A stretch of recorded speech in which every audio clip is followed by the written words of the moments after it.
Bienvenidos chicos y chicas, en esta ocasión les mostraré el iceberg de la Biblia. Comencemos. Fecha de nacimiento de Jesús.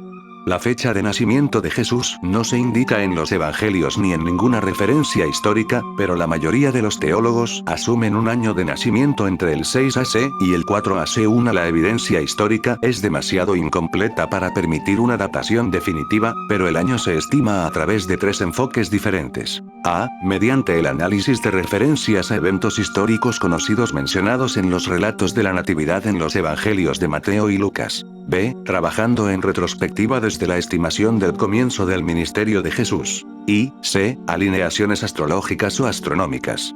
El día o la temporada se han estimado mediante varios métodos, incluyendo la descripción de los pastores cuidando de sus ovejas. Ubicación del Arca de la Alianza. El Arca de la Alianza o Arca del Pacto es un cofre de madera cubierto de oro descrito en la Biblia que, según el libro de Éxodo, contenía las 2 tablas de piedra de los 10 mandamientos. Según la carta a los Hebreos del Nuevo Testamento, también contenía la vara de Aarón y una vasija de maná, resguardada en una iglesia de Etiopía. En 1989 un periodista británico, Graham Hancock, aseguró que la legendaria arca perdida no se encontraba perdida, sino a salvo en un templo de Etiopía. Ubicación de la tumba de Jesús. El Santo Sepulcro es un lugar en Jerusalén considerado por varias religiones, entre ellas las principales iglesias cristianas, el lugar donde fue sepultado Jesús hace más de 2000 años. La iglesia del Santo Sepulcro, en el centro de Jerusalén, incluye 2 sitios sagrados: el Gólgota, donde Cristo supuestamente fue crucificado, y su tumba, vacía, pues resucitó de entre los muertos. Ubicación del Arca de Noé. Se ubica en la cuádruple frontera entre Turquía, Armenia, Irán y Azerbaiyán. Se erige a 5000 metros de altitud, un monte adorado por los historiadores. Según la Biblia, el Ararat es el lugar donde encalló el Arca de Noé tras el gran diluvio. Verdadero nombre de Dios. Yahvé es el nombre del Dios estatal del antiguo reino de Israel y, posteriormente, del reino de Judá. Su nombre se compone de 4 consonantes hebreas, iu, conocidas como el tetragramatón, las cuales, se dice, fueron reveladas por el profeta Moisés a su pueblo. Como el nombre del Ser Supremo era considerado demasiado sagrado para ser pronunciado, las consonantes iu eran usadas para recordarle a uno leer la palabra Adonai, mi Señor, en lugar del nombre del Dios. Una práctica común a lo largo del Oriente Próximo, que consistía en usar epítetos para referirse a una deidad. Todas estas estipulaciones y detalles fueron aplicados después al Dios. Sin embargo, es incierto cuándo exactamente fue adorado Yahvé por primera vez, por quiénes, o cómo. Los estudiosos J. Maxwell Miller y John H. Hayes escribieron: los camellos contradicen la Biblia. Los relatos bíblicos de Abraham, José y Jacob, hablan de camellos domesticados que se utilizaban como animales de carga. Pero, ahora, arqueólogos demostraron que estos animales no fueron domesticados en la tierra de Israel hasta siglos después de la época de los patriarcas, 2.0001.500 AC.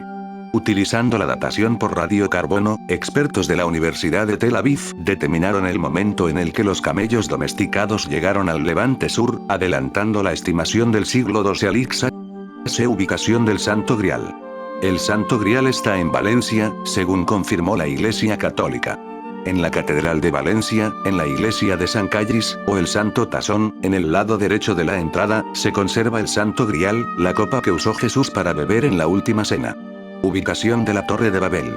El lugar real en el que estuvo la torre se sitúa en Al-Qasr, en la parte sur de Bagdad. La Torre de Babel representa la difusión de las diversas lenguas que se hablan en el mundo y el inicio de algo tan importante para los humanos como la comunicación. Existencia de Moisés. Definitivamente Moisés, como personaje histórico, lo más probable es que no haya existido, como tampoco Abraham. Son 2 personajes de los que, de verdad hasta hoy, no tenemos ninguna prueba arqueológica real. Historiadora máster en ciencias de las religiones. Goliat y su altura. Goliat medía 2,90 metros de altura, llevaba una armadura que pesaba más de 50 kilos. Simplemente su espada pesaba más de 6 kilos. Todo su cuerpo estaba cubierto de acero excepto su frente. Ahí estaba su tendón de Aquiles, que le traería tan nefastas consecuencias. Se cuenta que cada vez que el filisteo entraba en combate precisaba la ayuda de un escudero que le daba la mano y le acercaba al campo de batalla, en donde Goliat buscaba invariablemente el cuerpo a cuerpo. No parece que estos detalles fueran un capricho del gigante, sino que obedeciesen a un problema visual. Ángeles reales. Los ángeles se encuentran sin duda entre las criaturas fantásticas más conocidas y populares, en buena medida por la influencia histórica de las religiones judeocristianas sobre la cultura humana en general. Como sabemos, los ángeles forman parte del imaginario de las llamadas religiones del libro, aquellas que tienen como referencia común la Biblia, en donde los ángeles forman parte de la corte celestial que acompaña al Dios omnipotente. E incluso la contraparte maligna, Lucifer, se describe ahí como un ángel caído, un ángel que aunque en el origen estaba cerca de Dios, su orgullo lo llevó a ser castigado y convertirse así en el príncipe de las tinieblas. Pero, después de todo, ¿qué es un ángel? O, más aún, ¿cómo luce uno de ellos?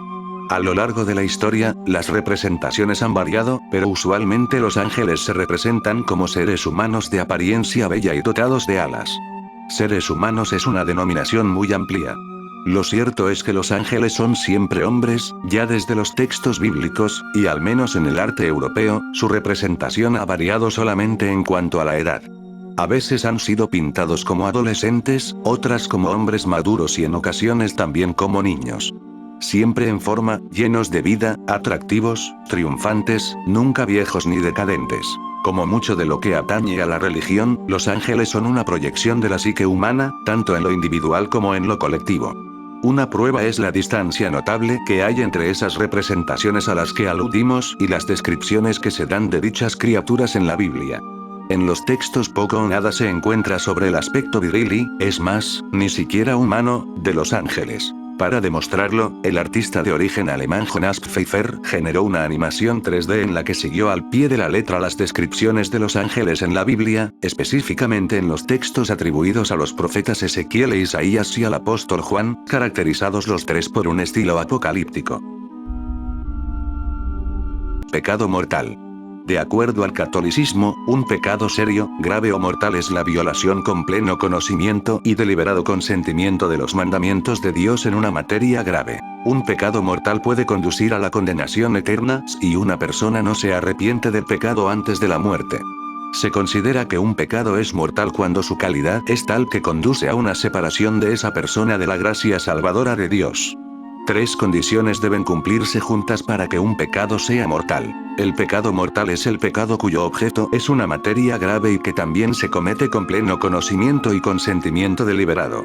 Se podrían considerar como tales, si se cumplen las condiciones señaladas: el secuestro, el asesinato, el incesto, el robo, el adulterio, la violación, el aborto, el suicidio, entre otros. Final del libro de San Marcos.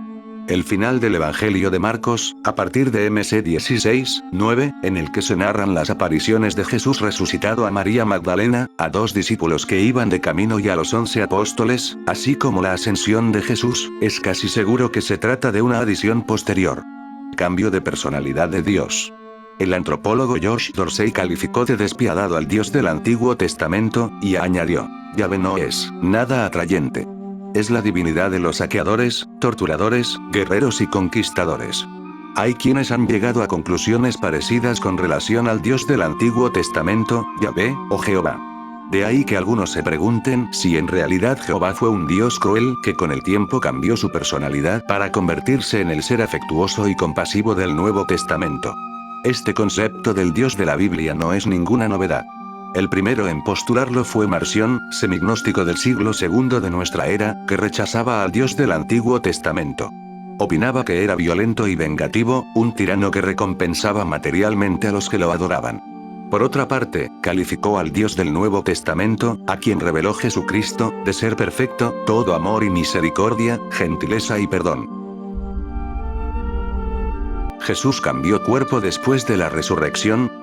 La Biblia deja muy claro que la resurrección de Jesús fue una resurrección física, no simplemente espiritual, como algunos cultos han afirmado. Jesucristo de Nazaret en realidad murió de muerte física y resucitó físicamente de la muerte.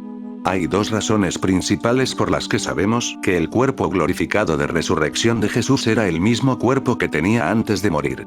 Cuando Jesús visitó a los discípulos después de su resurrección, les mostró las cicatrices en sus manos y costado donde habían estado los clavos y la lanza.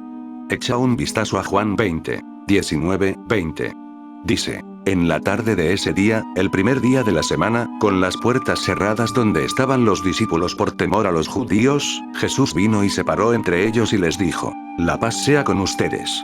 Dicho esto, les mostró sus manos y su costado. Entonces los discípulos se alegraron cuando vieron al Señor. Estas cicatrices eran indicativas de alguien que había sido crucificado en una cruz. Este hombre no era un impostor o un imitador. Este era realmente su Señor resucitado. ¿Hay diferentes niveles en el cielo? Lo más cercano a la descripción de la existencia de diferentes niveles en el cielo se encuentra en 2 Corintios 12, 2. Conozco a un hombre en Cristo que hace 14 años, si en el cuerpo, no lo sé. Si fuera del cuerpo, no lo sé. Dios lo sabe, fue arrebatado hasta el tercer cielo. O algunos interpretan esto como un indicador de que hay 3 diferentes niveles en el cielo, divididos en un nivel para los cristianos súper dedicados o cristianos que han obtenido un alto grado de espiritualidad, un nivel para cristianos normales, y un nivel para cristianos quienes no sirvieron fielmente a Dios. Esta opinión no tiene bases en la escritura. Pablo no está diciendo que hay 3 cielos o aún 3 niveles del cielo.